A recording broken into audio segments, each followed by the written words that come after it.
Bonjour à tous. Alors, voilà pour ma première vidéo. J'ai pensé que l'important était de, présenter la géographie parce que je me rends compte que beaucoup de gens ne savent pas ce que c'est et n'ont d'idée que ce qu'ils ont appris à l'école. Alors, la géographie d'abord vient du grec, géo la terre et graphie c'est le dessin, l'écriture.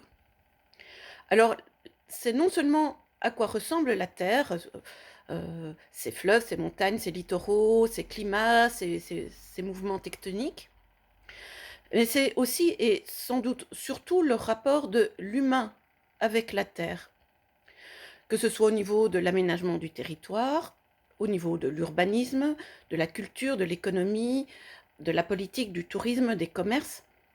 C'est donc une science tant physique que humaine, qui est souvent malheureusement mal enseignée en école primaire et secondaire. C'est donc une science très éclectique, qui est liée aussi à l'histoire, parce que la géographie a autant besoin de l'histoire que l'histoire a besoin de la géographie.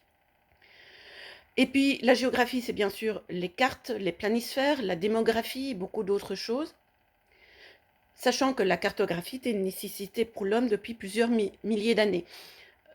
D'ailleurs, j'en parlerai dans une prochaine vidéo. Pour terminer, je dirais que Philippe Pelletier, dans Quand la géographie sert à faire la paix, paru en 2017, répond à l'essai de Yves Lacoste, qui, dans son essai de 1976, parle du fait que la géographie sert d'abord à faire la guerre. Alors, la réflexion de Lacoste a souvent été juste quand on regarde l'histoire de la discipline, plus particulièrement la cartographie, mais à l'heure actuelle, surtout en cette période de crise environnementale, celle de Pelletier est très juste. Aussi une période de mondialisation, donc voilà, l'importance de tout ça dans le monde.